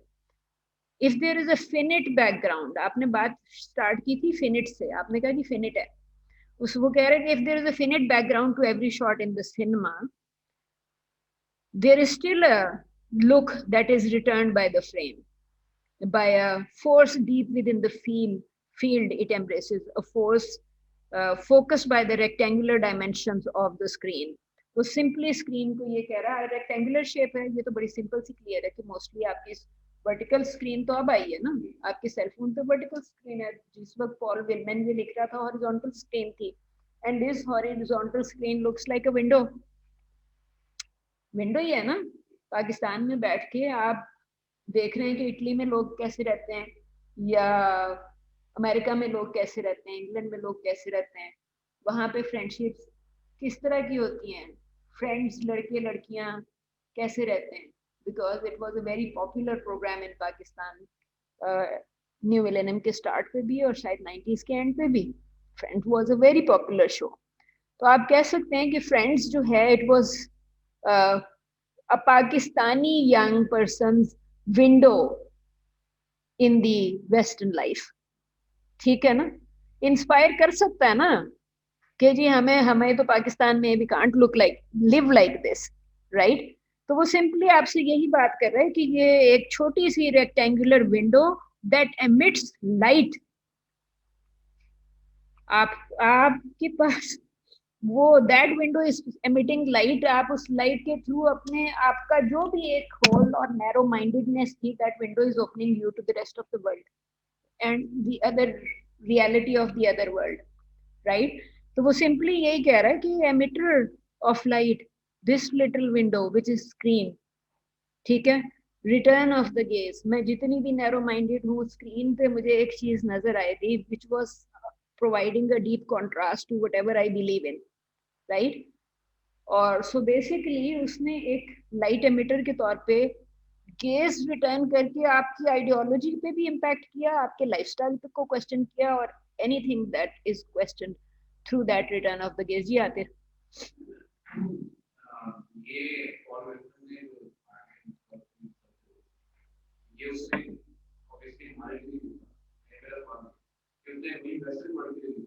वो लोग क्या देखते हैं, वो तो अपनी नहीं आखिर वो ये बात नहीं है, ऑल हिस आपकी वो बात अपनी जगह ठीक है कि वेस्टर्न, वो सिर्फ ये कह रहे हैं कि रिटर्न ऑफ द गेज। देखे ना, वेस्टर्न सोसाइटी में मैडोना तो वेस्टर्न को भी चैलेंज कर गई ना, the first woman to challenge, आप जिसको कह सकते हैं, जो हमने शायद उस दिन एक क्लिप भी खोला हुआ था उसका, ठीक है। अब ये ब्रॉथल को उठा के रियल लाइफ में लेके आ गई, ब्रॉथल जिसको वेस्टर्न सोसाइटी भी कंडेम करती है, मेन स्टेज पे परफॉर्म कर रही है, चाहे वो न्यूयॉर्क हो, यूके हो, पूरे वेस्ट का कहीं भी जगह हो, लेकिन उसने वो जो परफॉर्मेंस थी, आप देखें ना कि पॉपुलर कल्चर में ले आई उठा के, जिसको सारी दुनिया, जिसके ऊपर आप कह रहे हैं कि जी फेमिनिस्ट ने भी बड़ा स्ट्रांगली क्रिटिसिज्म किया, because Madonna Race to the Ideas Great Winter Sale for up to 70% off. आप वेस्टर्न सोसाइटी, उसने उस पूरे टैबू को उठा के तबाह बर्बाद कर दिया पकड़ के, कि आप उसको कहते हैं कि जी ये you have to condemn it, she is performing on main stage. जिस चीज को आप कंडेम करने के लिए कह रहे हैं, तो वो जो कंडेमनेशन और प्राइवेसी का जी एलिमेंट एक होता था कि जी ये चीज हमने कहाँ पे डिस्कस नहीं करनी, उसने हर चीज को उठा के उसने उल्टा कर दिया, कहती क्यों नहीं करनी, ओन कर लिया ना उठा के। जो आपका मतलब आर्टिस्ट आपका क्या कर सकता है, आर्टिस्ट आप देखें ना, आर्टिस्ट को डेंजरस क्यों कंसिडर किया जाता है? जब भी कोई क्रिटिकल टाइम होता है, सारी नजरें आर्टिस्ट के ऊपर जुड़ जाती है, Sheema Kirmani should not perform this and this. आपको नजर आएगा कि ज़िया एरा में आर्टिस्ट जो हैं वो माइक्रोस्कोप के अंडर है, राइट? बेशुमार आर्टिस्ट हैं under the microscope, because artist तो किसी भी चीज को उल्टा करके रख दे, उसकी आइडियोलॉजी या थॉट को बदलने की कोशिश करेगा। तो सिंपली उसने उसका मकसद ये नहीं था पॉल विलमैन का कि ये थ्योरी वेस्ट के लिए है या ईस्ट के लिए है। ही इज जस्ट सेइंग कि ये मीडिया एलीट को तो वो सिर्फ यही हमेशा से हर जगह पे है कि elite controls the thought, elite decides कि कौन सी न्यूज बतानी है कौन सी न्यूज नहीं बतानी। जो आपका जो एक सिलेक्टिविटी है न्यूज के अंदर कि जी न्यूज के लिए आपके सिंपल 7 प्रिंसिपल्स हैं, कौन सी न्यूज हमने देनी है, उसकी इम्पोर्टेंस कितनी है, प्रॉक्सिमिटी कितनी है, नवाज शरीफ की न्यूज है या मेरी न्यूज है। मेरी न्यूज तो न्यूज नहीं बनेगी, आपकी न्यूज न्यूज नहीं बनेगी, नवाज शरीफ की फटाफट न्यूज बन जाएगी, राइट। सो बेशुमार चीजें, it's he is just saying कि इट्स लुकिंग एट यू कि आपको कंट्रोल करने के लिए how it can be use. आप सिर्फ ये कह सकते हैं कि इफेक्ट थेरीज के अंदर जो आपको एक डायरेक्ट इतना शायद मीडिया के अंदर आपको ये कम नजर आएगी because this is more about film, right. तो वो आपको जो प्राइमरी एलिमेंट है वो सिर्फ ये कह रहा है कि स्क्रीन क्या नहीं कर सकती।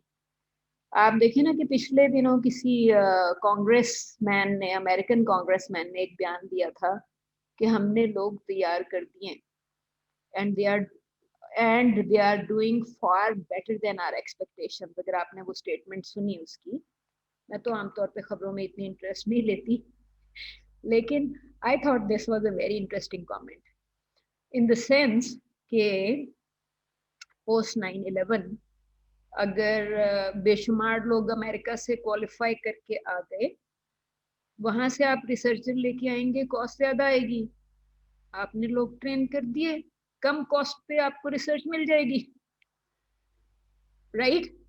सो यू कैन अंडरस्टैंड। और फिर सेकेंडली आपने ट्रेन अपने सिस्टम में किया है तो वो उसी पर्सपेक्टिव से रिसर्च करेगा बिकॉज आपने उसको एक्सपोजर एक certain type of ideology, certain type of theories की, फिर आपने उनको ट्रेन किया to conduct research. So you have to look at this thing कि अगर कोई बंदा कह रहा है कि हमने ये, it's an investment and of the day, और वो बिल्कुल सही कह रहा है कि return is far more powerful. आप देखें ना कि वो जो हमने उस दिन देखा था इसका एडवर्ड सईद का जो इंटरव्यू देख रहे थे जिसमें उसने सिंपली ये बात, उसके अंदर मैंने आपसे कहा था वो इंटरव्यू देख लीजिएगा, उसमें सिर्फ इतना था कि जी फ्रेंच ने इजिप्ट में जाके इजिप्ट के ऊपर इतना ज्यादा डेटा क्रिएट कर दिया कि किताबें जो हैं वो 1 मीटर क्यूबिक स्पेस ले लेगी, 1 क्यूबिक मीटर स्पेस लेगी, जबकि इजिप्ट के पास इतने पैसे ही नहीं होंगे कि फ्रांस के ऊपर इतना डेटा क्रिएट कर सके। So that is why I am saying कि ये जो, ऑफ कोर्स मेरा बेनिफिट है कि I am a Fulbright alumni, right, लेकिन at the same time I am producing research and many other people are producing research, तो वो कम investment से रिटर्न ज्यादा है ना। सो हर चीज के एक डायमेंशन होते हैं। Simply it is saying gaze of the screen, looking back process, window, an emitter of light, जो कि आपको expose करिए, which is good for Pakistan also because हमारी काफी सारी चीजें unorganized थी, disorganized थी, हम काफी सारे काम कर ही नहीं रहे थे, right? So basically there is a time for everything, हमने वो काम कब शुरू करना है, right? So you have to understand, वो simply आपको ये कह रहा है कि फिर ये productions हैं, for example, Violent Gaze of Jonathan Demme in The Silence of the Lambs, ठीक है, फिर low budget I Spit on Your Grave 1977, काफी मशहूर फिल्म थी ये जी, तीनों ही, हाँ तीनों। तो वो सिंपली वो आपसे सिंपली यही कह रहा है ना कि these substantially change our view of our lives। आपको एक फिल्म के थ्रू हमारा जो लाइफ का पर्सपेक्टिव है वो चेंज करवा रहा है। विंडो की उसने बात की थी, दिस रेक्टेंगुलर विंडो, आपको when it gazes at you it gives you some new information, जिसको आप रिटर्न ऑफ द गेज के मल्टीपल मीनिंग निकाल सकते हैं कि अगर हम इतने ही नैरो माइंडेड हैं तो it's opening us to something else, and if we are not what we should be, it's actually trying to make what we should be, right? तो सिंपली वो उसको आपसे सिंपली उसी पॉइंट ऑफ व्यू से कह रहा है कि ये कर क्या रहा है। और फिर उसके बाद वो कह रहा है कि हम उसके अंदर यूज क्या करते हैं, point of view, over the shoulder, extreme close up and seemingly benign. वो जो आपसे फिनिट और इन्फिनिट की बात कर रहा है कि आप क्लोजअप में चले जाएंगे तो बैकग्राउंड लेस हो जाएगा। सो आप constantly you are moving between focus and out of like depth of field के अंदर जब आप मूव कर रहे हैं तो वो जो इन्फॉर्मेशन आपको, हमें पता भी नहीं चलता कि हमने क्या क्या इन्फॉर्मेशन वहां से रिसीव कर लिया and it is stored in our mind someway. ठीक है। और collective simply experienced as an external function by audience, जो कि आप उसको देख रहे हैं, आपने खुद तो नहीं किया ना, somebody produced it. A profound and problematic visual holds on viewers, conversely inciting or desensitizing patterns of violence. तो जिसका मतलब ये है कि वो विंडो तो आपको वायलेंस से भी एक्सपोज कर रही है, आपको हर किस्म के कंटेंट से एक्सपोज कर रही है। मतलब अगर हम नैरो माइंडेड हैं तो वो बहुत ज्यादा ओपननेस के साथ हमें एक और सोसाइटी दिखा रही है। अगर हम नॉन वायलेंट हैं तो वो probably is showing us something which is more suitable for a violent mind. तो लोग कौन जो है वो किसको, and then he says कि जी misogyny, cruelty, misandry, etc. ठीक है। तो वो हर किस्म की चीजें नजर आ जाएंगी ना। ये जो मेजोना का वीडियो था उसमें तो अच्छी खासी मिसोजिनी मौजूद है। एंड फिर उसके बाद खैर वो उसी के साथ वो बेसिकली सेक्सुअल कंटेंट की भी उसी के अंदर बात की कि आप फिल्म के अंदर तो किसी भी किस्म का चीज लेके आ सकते हैं, एंड सम टाइम, जैसे उसने पीछे ब्रैड्स का कहा कि Laurel and Hardy are talking to audience, right. उससे पहले जो उसने क्लिप दिखाया था, दोनों characters are looking directly into the eyes of the viewer. आपका प्रोटैगनिस्ट अगर व्यूअर्स की आंखों में देखेगा तो वो आपसे सिंपली ये कह रहा है कि रिफ्लेक्सिव प्रोसेस है, inherently reflective process, and also looks back on itself. ठीक है। तो जो भी हमारी प्री सपोजिशंस हैं, whatever we believe in, this has the ability to challenge everything. Presuppose चीजें होती हैं ना हमारी लाइफ में कि वी आर प्री सपोजिंग कि हमें क्या करना और क्या नहीं करना। डांस गर्ल्स डांस, कुछ और फिल्म्स के अब आपको ये नाम लिए जा रहा है यहाँ पे थ्रू आउट। अब नैना ये कर रही थी जो ये कह रही है, निकी rejects the boring patriarchal domesticity. ये लिखा हुआ, सॉरी ये सिलेक्ट नहीं हो रहा, मैंने आई ट्राइड सिलेक्टिंग लेकिन ये लिखा हुआ है द बोरिंग पेट्रियार्कल डोमेस्टिसिटी। नैना की लाइफ तो यही थी, राइट। तो उसकी माँ जितना उसकी माँ उसने कहा मैं कोई खास नहीं कर रही। उसकी माँ कहती क्यों खास नहीं कर रही, मेडिसिन पढ़ रही है, डॉक्टर बन रही है, राइट। उसकी मदर एम्फसाइज करने की कोशिश कर रही है, and mother does not realise के शी इज के Naina is fed up with boring patriarchal domesticity. अगर नैना इस तरीके से बिहेव कर रही है, she is actually returning the gaze. वो जो अपनी माँ को ये कहती है कि मैं तो पहले ही आप कह रही हैं वो बाद में पछताएगी, वो कहती है मैं तो पहले ही पछता रही हूँ, because whatever is her age she has lived a boring life, right? तो वो simply if she is responding that way she is returning the gaze, क्योंकि फैमिली ने उसको जिस गेज से like screen is controlling you, family has been controlling her to grow in a certain style or to live a certain life. Doctor बनेगी, बड़ी कामयाब रहेगी हमेशा, right? तो उसने तो उसको बाय आंसरिंग कि मैं ऑलरेडी पछता रही हूँ, she has return the case, right. और सिंपली और उसमें वो सिर्फ ये कह रहा है कि ये जो बोरिंग पेट्रियार्कल लाइफ है उसको सिर्फ ये कह रहा है कि Nikki is continually framed by Arzner in striking closeups looking directly at the audience. ठीक है। वो तो फिर उसका कैमरा स्टाइल है कि अगर कैरेक्टर को आप कैरेक्टर अगर कैमरे में देखेगा तो ऑडियंस तो डेफिनेटली फील करेगा कि नैना और निकी और नैना हुसएवर अगर डायलॉग बोलते हुए देखेगी तो उसको लगेगा कि मुझसे डायरेक्टली बात कर रहे हैं। ठीक है। सो अगर वो आई कांटेक्ट कर रही है तो वो कह रही है फिर then films action is seen through her eyes, audience की आंखों में से डाल के अगर कैरेक्टर बात कर रहा है तो फिर व्यूअर जो है उसको उसकी आंखों से देखेगा। और ऑल आई सेड कि जी स्कोपोफिलिक इन द सेंस कि अगर आपको if you are feeling pleasure तो फिर इसको आप कहेंगे स्कोपोफिलिया।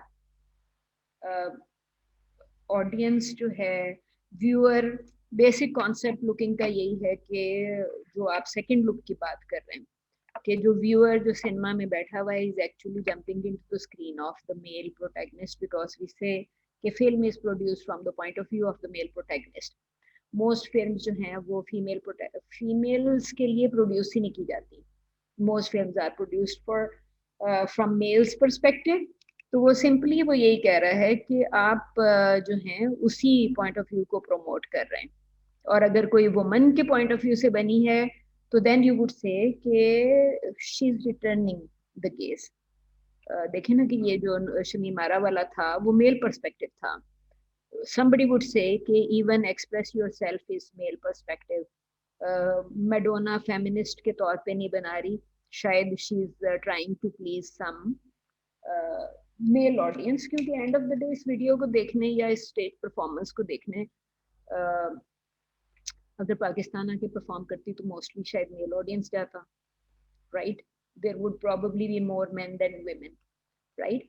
अमेरिका में तो यू कैन से कि यूके अमेरिका शायद हर तरह का audience would be there, but main चीज ये थी कि she brought it out of brothel into popular culture, जिस किस्म की इसने परफॉर्मेंस दी थी, ठीक है? और बहरहाल उसमें सिंपली उसको नाटजी के साथ भी उसने थोड़ा सा लिंक करने का कोशिश किया।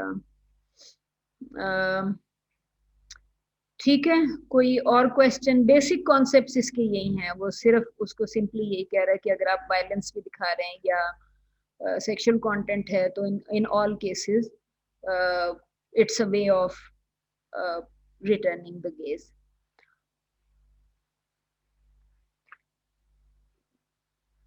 कोई देखें इसमें, try reading the page and try telling me कोई कॉन्सेप्ट जो आपको लगता है कि क्योंकि यहाँ पे तो उसने कैमरा और डिस्टेंस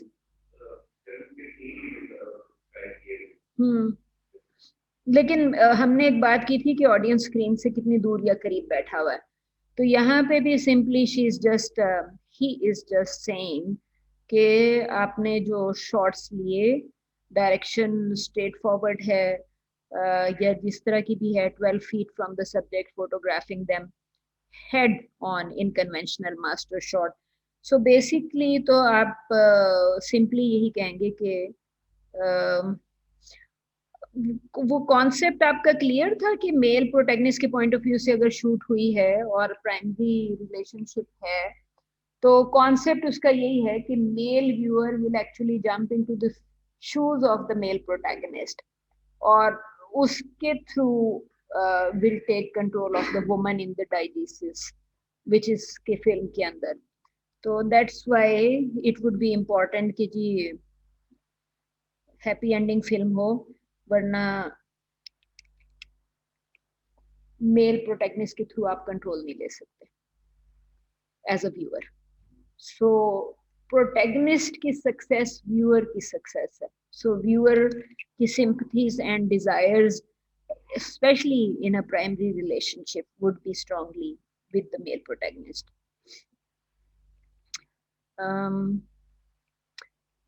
Okay.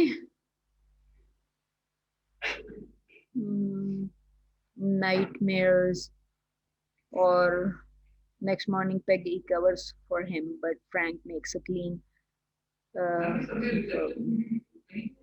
ये रिसेप्शन ही है ना, उसने तो आपको टाइटल ही में उसने कहा था रिसेप्शन, उसने आपसे सिंपली फोर्थ लुक में वो आपको रिसेप्शन की बात कर रहा है। How you are receiving the video and how you are receiving content, तो आप तो फिर दैट इज अनदर रीजन कि बच्चे तो हमेशा यही कहते हैं कि यार parents don't understand us. And बच्चे हमेशा यही कहते हैं we don't think like our parents, parents ज्यादा कन्वेंशनल है, तो वो रिसेप्शन ही है ना, बिकॉज उनका एक्सपोजर फर्क है। You are talking about it कि ये अभी तो सोशल मीडिया का बच्चा है, न्यू मिलेनियम में जो हमारी जनरेशन है वो सोशल मीडिया जनरेशन है ना। सोशल मीडिया जनरेशन एक with in seconds message US से पाकिस्तान और पाकिस्तान से फिनलैंड चला जाता। सो बेसिकली आपकी रिसेप्शन के डायनामिक्स चेंज हो गए हैं, डायनामिक्स चेंज हो गया ना, आपका व्यूअर की वैरायटी बहुत बड़ी हो गई है। पहले तो आप एक ही जगह पे, जो हॉलीवुड इंपीरियलिज्म था वो तो डिजिटल सिनेमा ने ब्रेक कर दिया था ना, आज से 20-30 साल पहले ही ब्रेक कर दिया था, जब हर बंदे के हाथ में छोटा एक कैमरा आ गया और उसने फिल्म बना के डाल दी। हॉलीवुड मोनोपोली तो उसी जगह ब्रेक हो गई थी, इंपीरियलिज्म, क्योंकि इस वक्त आप सिर्फ हॉलीवुड फिल्म्स नहीं देखते ना, सिनेमा में तो आप शायद हॉलीवुड फिल्म ही देखेंगे पाकिस्तानी सिनेमा में, बट यूट्यूब पे हु इज वाचिंग व्हाट, तो वो इंटरफियरेंस इन जो हॉलीवुड का गेज था उसमें डिजिटल डाइवर्सिटी ने उसको ब्रेक कर दिया, हॉलीवुड के गेज को।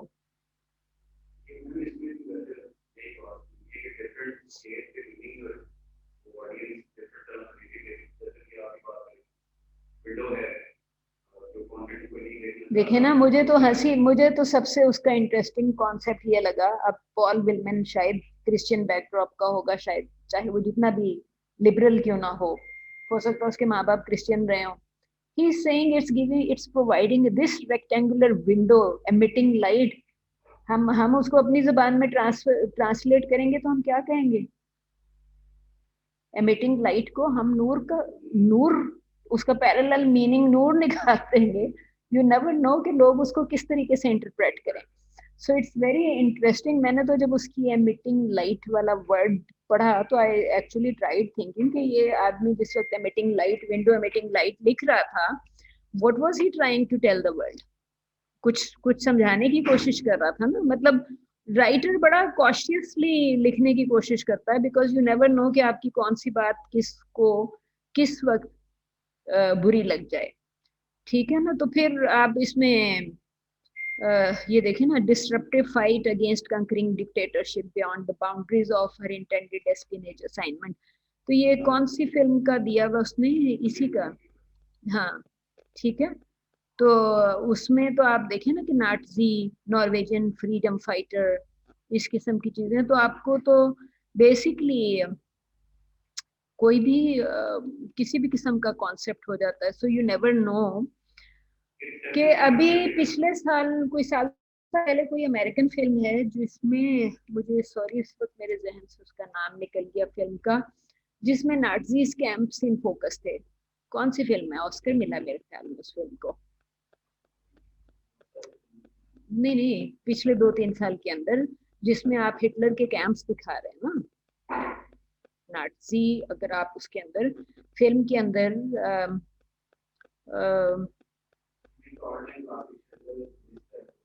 आई थिंक नहीं, शिंडलर्स हो सकता है, वो शिंडलर्स लिस्ट ही फिर उसमें हो, क्योंकि शिंडलर्स लिस्ट में उसी किस्म के सीन है।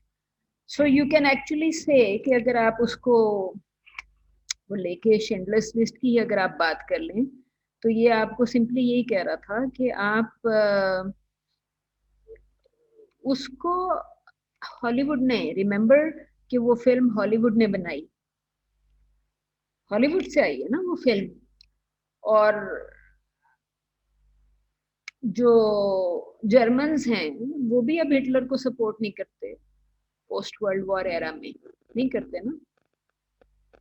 बिफोर वर्ल्ड वॉर 2 या अंटिल ही वाज देयर, उसकी सपोर्ट तो चैलेंज ही नहीं कर सकता था कोई। सो यू कैन एक्चुअली से कि आप या तो उनको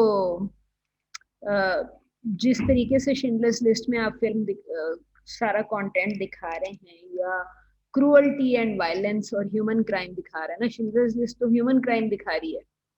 सो जहां से प्रोड्यूस हो रही है वो it's looking at you and it's giving you a certain perspective of that time and situations, right? और फिर हर किस्म की चीजें भी आ जाती हैं कि जी जिसके पास पैसे थे to buy some sort of perfume, उसको तो फिर मारना बनता है, खाने के पैसे नहीं है और ये परफ्यूम लगा के फिर रहे। सो उस किस्म के कॉन्सेप्ट्स भी बेसिकली ना कि आपको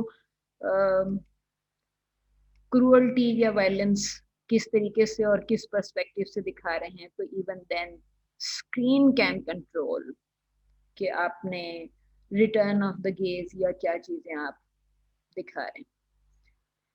जी anything else from here? Objectification उसने ऑलरेडी कह दिया कि स्क्रीन जो है वो सबको ऑब्जेक्ट के तौर पे ट्रीट कर रही है, सो विच मीन्स कि जो मेल की जो सब्जेक्ट पोजीशन है राइट नाउ वो उस सब्जेक्ट को भी ऑब्जेक्ट में चेंज कर रही है, जो कि इसने यहाँ डायरेक्टली नहीं लिखा, लेकिन इम्प्लाइड मीनिंग तो फिर उसका यही बनता है ना।